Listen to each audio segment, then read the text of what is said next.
कति धेरै व्यक्तिहरूबाट सुन्ने गरेको छु मैले। मलाई रिस त उठ्छ तर म देखाउँदिनँ। मलाई रुन त मन लाग्छ तर म रुँदिनँ। मलाई एकदम धेरै चिच्याउन मन लाग्छ कहिलेकाहीँ। इरिटेसन हुन्छ, फ्रस्ट्रेसन भइरहेको हुन्छ तर पोख्ने ठाउँ भेट्दिनँ अथवा पोख्न रुचाउँदिनँ भनेर भन्नुहुन्छ। त्यो सुन्दाखेरि चाहिँ सुरुमा चाहिँ मजा लाग्छ, कस्तो राम्रो मान्छे रहेछ यो त, आफ्नो कुराहरू आफैसँग गुम्स्याएर राख्दो रहेछ, अरूलाई चाहिँ दुखाउँदैन रहेछ, अरूलाई कम्फर्ट फिल गराउँदो रहेछ भन्ने हुन्छ।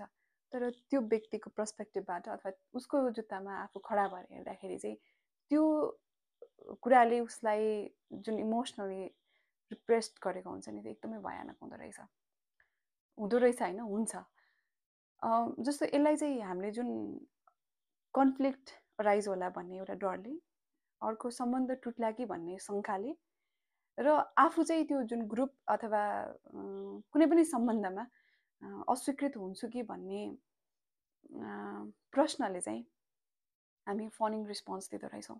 फनिङ रिस्पोन्स भनेको चाहिँ जस्तो सुकै सिचुएसनमा पनि एकदम धेरै काम अनि कम्पोज भएर तपाईँले आफूलाई चाहिँ मेन्टेन गर्ने, तपाईँ इनर वेमा पनि तपाईँ साँच्चीकै त्यसरी कम्पोज हुनुहुन्छ भने त स्पिरिचुअली अथवा मेन्टली तपाईँ धेरै स्ट्रङ हुनुहुन्छ भन्ने कुरा बुझ्न सकिन्छ। तर प्राय जस्तो केसमा चाहिँ मानिसहरू आफू स्ट्रङ मेन्टल्ली नभइकन देखाउनको निम्ति मात्रै, अरूलाई कम्फर्ट गराइदिनुको लागि, अरूको ह्याप्पिनेसको लागि, अरूको सेटिस्फ्याक्सनको लागि यस्तो गरिरहेको हुन्छ।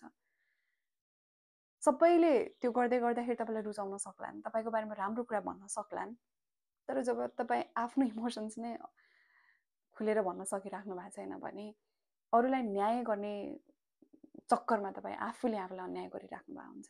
त्यो भएको भएर जेसुकै सोचुन्, कहिलेकाहीँ चाहिँ आफूभित्र भएको कुराहरू, आफूभित्र भएको कुण्ठाहरूलाई पोख्न पनि जान्नुपर्छ।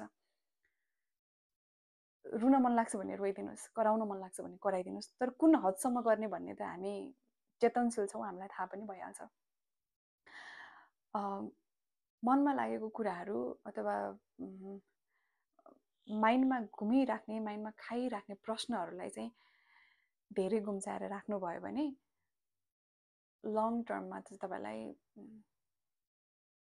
तपाईँ के हो भन्ने कुरा नै बिर्साउन सक्ने बनाइदिन सक्छ।